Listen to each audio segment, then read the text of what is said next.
பேசலாம் ஐயா. தம்பி கொஞ்சம் கீழே தம்பி பேஸ் பண்ணிட்டு நீங்க சொல்லுங்க, நீங்க சொல்லுங்க. மாநகர ஆணையாளர் வரணும் திடீர்னு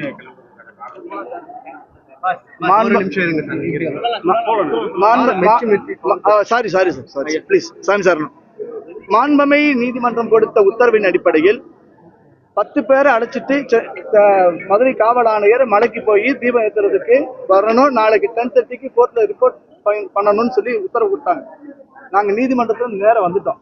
நாங்க பெட்டிஷனர் வந்துட்டு அமைதியா ஓரம் நின்றுட்டோம்.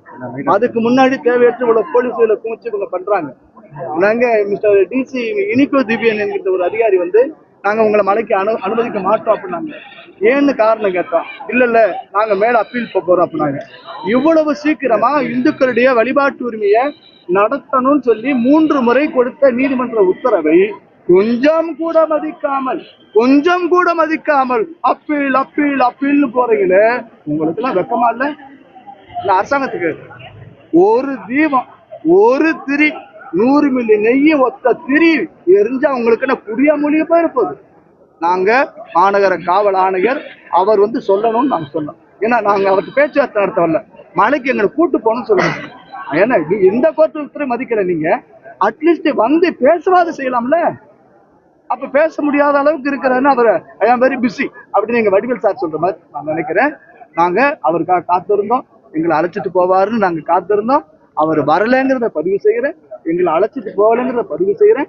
சட்டத்தின் கோவிலாக இருக்கக்கூடிய நீதி கோவிலில் நான் மீண்டும் மீண்டும் கதவு தட்டுவேன். நீதிமன்றத்துல அந்த நீதி கோவில் கதவை மீண்டும் மீண்டும் தட்டுவேன். ஏன்னா ஒரு பசு கண்ணுக்குட்டி சென்றதுக்கு மன்னன் வீட்டுல மணி அடிச்சது. இப்ப இருக்கக்கூடிய ஆட்சியில போய் மணி அடிச்சதுன்னா மணியை திருடுறோம், ஏன்னா மணியே இருக்காது. அப்படிப்பட்ட ஆட்சி நடக்குது. நீதி கோயில நிச்சயமா நாடுறோம். உரிய உத்தரவு மீண்டும் மீண்டும் வரும். சுப்ரீம் கோர்ட் அடுத்த உத்தரவு கொடுத்தாலும் ஐயோ அந்த வகையை நாங்க உபயோக பண்ண மாட்டோம். அடுத்து திகேக்கு நீதிமன்றம் போனாலும் போவாங்க அவங்க.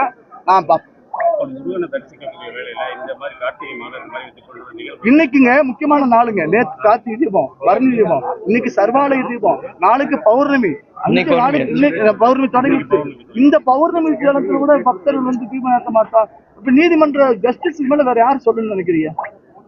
யாரு நினைக்கிறீங்க? அப்ப சட்டத்தின் மாண்பு அரசு இல்லையா? அது சட்டத்தை மதிக்க மாட்டீங்களா? அப்ப ஒரு அரசாங்கம் கொடுக்கக்கூடிய ஒரு நீதியரசர் கொடுக்குற உத்தரவு மதிக்கலன்னா நாளைக்கு யார் உத்தரவு நீங்க ஒபே ஆர்டர்?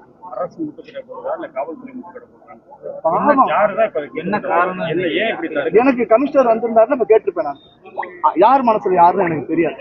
அந்த அளவுக்கு நான் வந்து 7வது அறிவு நான் பயன்படுத்த விரும்பல.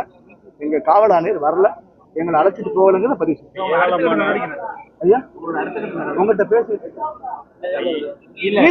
நாளைக்கு நீதி கதவை தட்டுவேன். அந்த கைதை வந்து நான் வன்மையா கண்டிக்கிறேன். அந்த கைதை நான் வன்மையா கண்டிக்கிறேன். ஒரு மாநில தலைவர் தன்னுடைய உரிமைக்காக வந்திருக்கிறார்.